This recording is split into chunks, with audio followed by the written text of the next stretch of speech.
আমাদের কুচো রাঁধুনি আছে, রান্না করছে আজকে নতুন।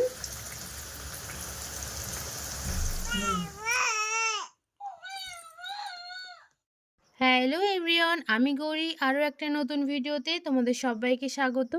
আশা করছি তোমরা যে যেখানে আছো অনেক ভালো আছো আর সুস্থ আছো। তোমাদের আশীর্বাদ আর ভালোবাসায় আমি আর আমার ছোট্ট পাখি আর আমার পুরো পরিবার অনেক ভালো আছি আর সুস্থ আছি। তো চলো, আজ ভিডিওটা আমি তোমাদের সাথে শেয়ার করছি একেবারে বিকাল থেকে। আর এখন না আমার সংসারের সমস্ত কাজ প্রায় হয়ে গিয়েছে। আর আজকে আমি ইচ্ছা করে আরও কিছু কাজ বাদ দিয়ে রেখেছি, কারণ বেশ কিছুদিন হচ্ছে আমি আমার মাথা নিয়ে উঠতে পারছিলাম না, কারণ বিকাল হলেই মাথাটা ভীষণ ধরছিল। আর সেটার কারণ হচ্ছে একটু তেল দিচ্ছিলাম না, তাই জন্য। তো আজ বিকালেই ভেবেছিলাম যে মাম্মাম যখন ঘুমাবে তখন আমি একটু নিজের প্রতি যত্ন নেব। ওই জন্য দেখো, সংসারের প্রায় অনেক কাজগুলো করে এসে তারপরে আমি নিজের মাথা ভর্তি তেল দিয়েছি, সঙ্গে একটু বিনুনিও করে নিয়েছি। আর জানো তো, আমি কখনোই না এভাবে সিঁদুর ফোন দেখে পড়িনি, তো আজকেও চেষ্টা করলাম। তো দেখলাম সত্যিই খুব সুন্দরই হয়েছে। তো আচ্ছা, তোমরা আমার ভিডিওটা কে কোথা থেকে দেখছো আমাকে জানিও। আর তোমাদের কাছে আমার একটাই রিকোয়েস্ট, তোমরা আমার ভিডিওটা স্কিপ করে চলে যাবে না। আশা করছি ফুল দেখবে আর তোমাদের ভালোও লাগবে। তো চলো, ভিডিওতে তোমাদের সাথে আমি আজকে সারা দিনে মানে সারা বিকাল থেকে রাত অবধি কী করলাম সেগুলোই তোমাদের সঙ্গে শেয়ার করব। আশা করছি তোমাদের ভালো লাগবে। তো চলো, তোমরা কিন্তু দেখতে থেকো। আর যারা নতুন তারা অবশ্যই করে আমার বন্ধু হয়ে পাশে থেকো। আর বন্ধু হতে গেলে অবশ্যই করে আমার সাবস্ক্রাইব করতে হবে আমার চ্যানেলটিকে, তাহলে তোমরা আমার বন্ধু হয়ে যেতে পারবে আর আমার এরকম প্রত্যেকটা ভিডিও তোমাদের সামনে যেতে সাহায্য হবে। তো তারপরে না মাম্মাম ঘুম থেকে উঠে গেছিলো, আর ওর চোখ দেখে দেখো মনেই হচ্ছে ও বেড়াতে যাবে। তো তাই জন্য আমি এটাতে করে নিয়ে ওকে প্রত্যেক দিন বেড়াতে নিয়ে যাই, আমি নাহলে বাবু। তো সেটাই আজকেও করেছিলাম। আর আজকে না ওর বাবা বাড়িতে আসবে, তাই একেবারে সন্ধ্যার আগে আমি এগুলো রেডি করে নিয়েছি। কিছু মটরশুঁটি ছাড়িয়েছি আর কিছু ছোট আলু ধুয়ে ভালো করে রেখে দিয়েছি। আর জানো তো, আমি এখন তাড়াতাড়ি করে এগুলোকে মেখে আর যাওয়ার কথা আছে বাজারে, তাই জন্য সন্ধ্যায় এগুলো মেখে রেখে তারপরে বাজারে যাব, নইলে আরও দেরি হয়ে যাবে। তো তাই জন্য আমি এখানে ময়দাতে ময়ান দিয়ে দিয়েছি, আর ওদিকে কিন্তু আমি বসিয়ে দিয়েছি এই মটরশুঁটিটা সিদ্ধ হতে আর আলু সিদ্ধ করতে। আর এই যে আমার ময়াম কিন্তু কমপ্লিট। ওটা আমি একটা ভিজে ন্যাকড়া দিয়ে পরিষ্কার ঢেকে রেখেছিলাম। আর তারপর এদিকে একটা সিটি পড়া মাত্রই না আমি এগুলোকে অফ করে আমরা রেডিও হয়ে গেছি একেবারে বাজার যাওয়ার উদ্দেশ্যে। আর ওর বাবা বাড়িতে এসেই আরও তাড়াতাড়ি করে বললো, চলো আগে বাজারের কাজটা সেরে আসি, তারপরে বাড়িতে এসে একটু রেস্ট নেব। তো আমরা কিন্তু সবাই রেডি, আমি, মাম্মাম আর মা আর ওর বাবা যাবে। তো সেখান থেকে একেবারে ফিরে এসেছি, আর ভিডিও করিনি কারণ আজকে রাস্তায় ভীষণ জ্যাম ছিল। তো কিনতে গেছিলাম মাম্মামের জন্য দুটো কাঁচের বোতল, আর আমি যে দোকান থেকে কিনেছি সেটা আমাদের কাকু হয়, তাই ওকে একটা খেলনাও দিয়েছিল। আর এই যে সুন্দর জামাটা দেখতে পাচ্ছ, এটা কিন্তু আমার মা মানে আমার শাশুড়ি মা আমাকে গিফট করেছে। তো এইটা আমি পরবো একটা ওকেশানে, তো তোমরা দেখতেই পাবে, আমার ভিডিও দেখলে অবশ্যই জানতে পারবে কোন ওকেশানে আমি এই জামাটা পরলাম। তো বাড়ি আসার পরে কিন্তু আমি সমস্তটা সব রেডি করে নিয়েছি। আর এখন আমি আর মা আর মাম্মাম মিলে রান্না বসিয়েও দিয়েছি। আমাদের কুচো রাঁধুনি আছে, রান্না করছে আজকে নতুন।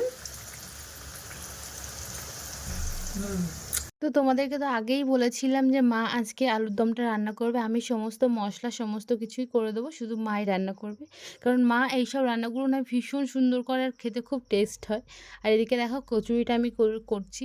আর জানো তো, প্রথম আমি এরকমভাবে কোনো পুর দিয়ে কচুরি বানাতে গেলাম, আর আমার না প্রথমটাতেই ভুল হয়ে গেছিলো। আর তার জন্য সব কচুরিগুলোর ওপরেই এরকম একটা কালো কালো স্তর পড়েছিল, কিন্তু এগুলো ছিল না, এগুলো ওই তেলের সঙ্গেই ছিল। কারণ প্রথম কচুরিটা আমি একটু পাতলা করে ফেলেছিলাম, আর যেহেতু পুর দেওয়া ছিল, পুরগুলো পুরোটাই বাইরে চলে এসেছিলো আর সেগুলো পুড়ে পুড়ে কালো হয়ে গেছিলো। কিন্তু এগুলো কিন্তু কোনোটাই কচুরির গায়ে লেগে যায়নি। এগুলো ওই লাস্টে তেলটা উল্টে দিলে একেবারে পরিষ্কার, যেরকম ফাইনালি যেরকম কচুরি সবাই তৈরি করতে পারে সেরকমই হয়েছিল। তো কচুরি আর আমরা তো আলুর দম তৈরি করেছিলাম এই দিনকারে। তো ওর বাবা যেহেতু অনেক দিন ধরেই বলছিল যে একটু কচুরি খাবে, তা আবার মটরশুঁটির। আর শীতের পর থেকে না আমাদের বাড়িতে মটরশুঁটির কচুরি এই বছরে একবারও হয়নি। আর সামনের বছরগুলোতে করা হয়েছিল, কিন্তু সেগুলো কিনে আনা হয়েছিল, তাই জন্য এবছরে ভাবলাম বাড়িতেই বানাবো। তো ওই জন্যই যা ভাবা তাই কাজ, আর সেটা সন্ধেবেলার আগে থেকে আমি প্রস্তুতি নিয়েছিলাম বলে তাড়াতাড়ি হয়ে গেল। আর এদিকে কিন্তু আমি এভাবেই সমস্ত কচুরিগুলো এক এক করে ভেজে নিয়েছিলাম। আর এই যে আমার লাস্টের কচুরিগুলো কিন্তু খুব সুন্দর ফুলেছিল। একদম যেরকম হয় দোকানের কচুরি সেরকমভাবে খুব সুন্দর করে ফুলেও গেছিল। আর কচুরিটা খেতে খুব সুন্দর হয়েছিল। মানে একদম খুব শক্ত হয়নি, একদম নরম তুলতুলে হয়েছিল। যেহেতু আমি ময়ামটা হয়তো আগে দিয়েছিলাম বলেই হয়েছিল। তো এদিকে দেখো বলতে কিন্তু আমার কচুরিগুলো আমি এভাবেই সমস্তটা করে নিয়েছিলাম। তো চলো তোমরা আমার ভিডিওটা কে কতটা দেখলে, ফুল দেখলে কারা অবশ্যই করে আমার কমেন্ট বক্সে জানাবে।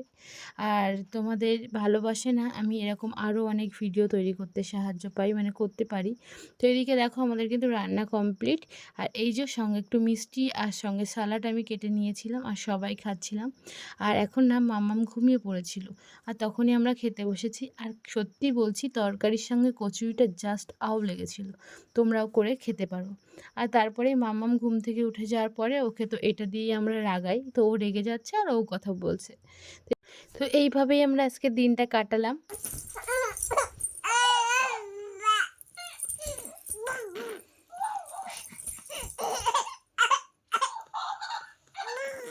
এইগুলো তোর বাবা ভালোই পারে। আর মাম্মামকে শুধুই এগুলোর জন্য বারবার ডাকছিল আর বলছিল দেখো তোমার কথাটাও বলছে। আর ও না মাম্মামকে এভাবে প্রত্যেকদিন জ্বালাতে ভালোবাসে। মানে ও ফোনের ওপার থেকে বলে যে এই যে ক্যাকটাসটা আছে ওইটা ওকে দাও, আর ও তো রেগে যায়। প্রথম তো ভীষণই ভয় পেত, এখন আবার একটু দেখি ও ওটাকে নেয়, ওটাকে আবার চিবাতে যায়, মানে মুখে দিতে যায়।